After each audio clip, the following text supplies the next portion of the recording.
ఓం నమ శివాయ. కార్తీక మాసం చివరికి రాగానే గుర్తుకొచ్చే కథ పోలీస్ వర్గం.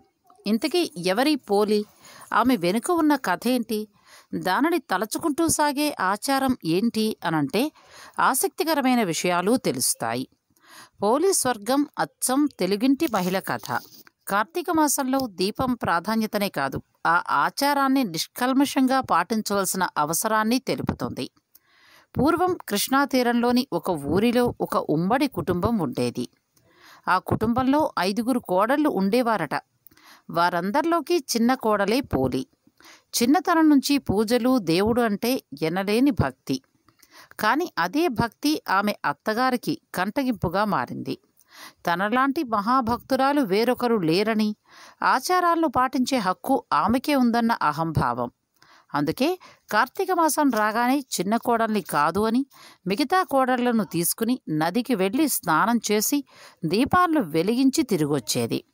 ఈలోగా కోడలు ఎక్కడ దీపం పెడుతుందోననే అనుమానంతో అవసరమైన సరంజామా అంతా కూడా ఇంట్లో అందుబాటులో లేకుండా జాగ్రత్త పడి మరీ వెళ్ళేది.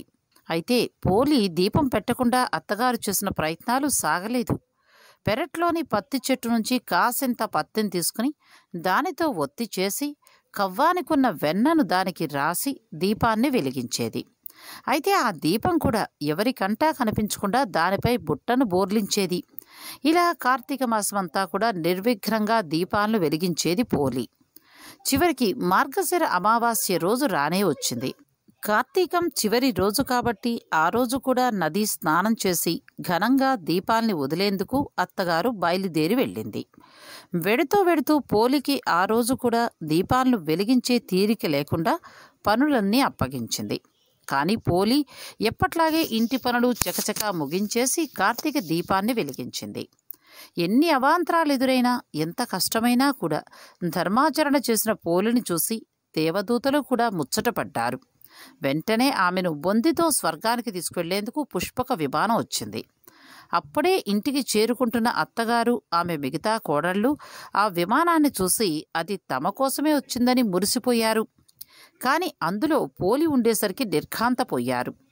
ఎలాగైనా సరే ఆమెతో పాటు తాము కూడా స్వర్గానికి వెళ్ళాలి అనుకునే ఆత్రంలో పోలి కాళ్ళు పట్టుకుని వేలాడే ప్రయత్నం చేసినా కూడా ప్రయోజనం లేకపోయింది. విమానంలోని దేవదూతలు పోలికి మాత్రమే స్వర్గానికి చేరుకునేటంతటి నిష్కల్మషమైన మనసుందని చెప్తూ వారిని కిందికి దింపేశారు. ఈ నేపథ్యంలో తెలుగునాట మహిళలంతా కూడా పోలిని తలచుకుంటూ అమావాస్య రోజు ఉదయాన్నే అరటి దొప్పలలో ఒత్తుల్ని వెలిగించి నీటిలో వదులుతారు. అలా వదిలిన అరటి దీపాల్ని చూస్తూ పోలిని తలచుకుంటారు. కార్తీక మాసంలో ఏ రోజు దీపం వెలిగించలేకపోయినా ఈ రోజున 30 ఒత్తులతో దీపం వెలిగించి నీటిలో వదిలితే ఆ మాసమంతా కూడా దీపారాధన చేసిన పుణ్యం వస్తుంది. వీలైతే ఈ రోజున బ్రాహ్మణులకు దీపాన్ని లేదా స్వయం పాకాన్ని దానం చెయ్యాలి. తెలుగువారు ఇటు పోలిని అటు దీపాన్ని కూడా శ్రీ మహాలక్ష్మి రూపంగా భావిస్తారు. కాబట్టి చాలామంది ఈ పోలి దీపాలను అమావాస్య రోజున కాకుండా మరునాడు వచ్చే పాడ్యమి రోజున వెలిగించుకుంటారు. అందుకే దీన్ని పోలి పాడ్యమి అని అంటారు. ఇది పోలి స్వర్గం యొక్క వివరం. కార్తీకంలో దీపాల్ని వెలిగిస్తే బొందితో స్వర్గానికి చేరుకుంటామా లేదా అనే మాట అటుంచితే, ఆచారాన్ని పాటించాలనే మనసు ఉన్నప్పుడు మార్గం దానంతట అదే కనిపిస్తుందని చెప్పడం ఈ కథలోని ఆంతర్యం.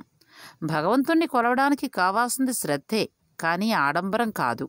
అన్నింటికీ మించి అహంకారంతో సాగే పూజలు ఎందుకు కొరగానివని ఈ కథ మనల్ని హెచ్చరిస్తుంది.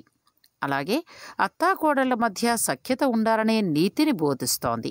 అందుకే కార్తీక మాసంలో ప్రతి తెలుగు ఇంట్లో పోలీస్ వర్గం కథ వినిపిస్తూనే ఉంటుంది.